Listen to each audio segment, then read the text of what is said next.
Spawning down here in the bottom left-hand corner of the map, we have the red Terran player, the mad scientist. Give it up for Psystorm Gaming's RuFF. And his opponent spawning up here in the top right-hand corner of the map. Give it up for the blue Zerg player playing under a Barcode account. It's the Barcode Zerg player. That's we don't know his name or her name. Maybe it's Scarlet. Who knows? Probably not. Scarlet's mostly playing on the Korean server. But we got in very fast pools, and this is looking like Scarlet's games from what we saw earlier on in some of the other games that we saw today, if you're watching live on stream. But RuFF is going out with a very fast barracks. He's building the barracks proxy location in a very cute location as well. Most certainly not going to get scattered, so it's going to be aggro on both sides. The only kind of difference is that RuFF is getting aggro on the other side of the map, and he may not have any sort of defenses back at home. But here's the kind of interesting thing. He also only has one SCV over here. If he's going to build a factory, this could get really dicey. If he does not have any defenses at home whatsoever, he is just not going to see his opponent. Oh god, he built the factory here. We could see the best case situation for RuFF being a base trade. Barcode Zerg player making their way across the map. They are going to be taking a natural expansion behind this, and they are droning up, getting up Zergling speed. And SCV finally sees the... oh, he sees them. He has time. Does he have time to build another supply depot? If he can finish up a supply depot, he could prevent these Zerglings from actually making their way in. But no, looks like it's going to be too late. The Zerglings are going to make their way in. Not only that, but they're actually going to supply block RuFF a little bit, canceling that supply depot and actually killing off this supply depot. RuFF is going to be 100% supply block.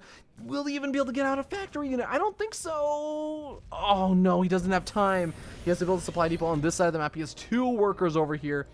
And now the Zerglings are inside the main base. And granted, these Zerglings should end up losing a fight to all of the SCVs. He's going to end up losing a ton of workers in the process. And he is going to need to equalize. He needs to equalize it when he can't even actually make any units from those the factory and the barracks on the other side of the map, because he's supply blocked.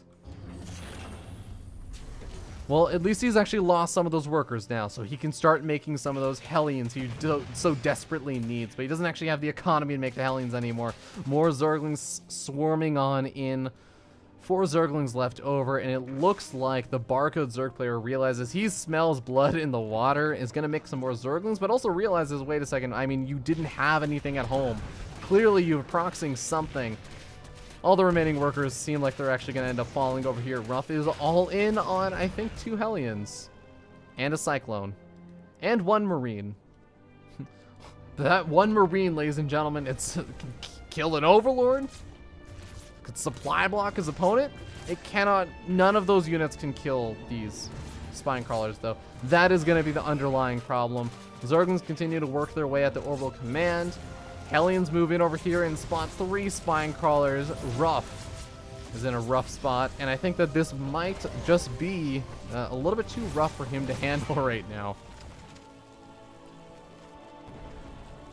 I guess the Spine Crawler, yeah, could just end up reburrowing over at the natural expansion. There's literally 1 Hellion and 1 Cyclone left over. I mean, he might be able to kill the Queen. That's not bad. But yeah. There's the full surround.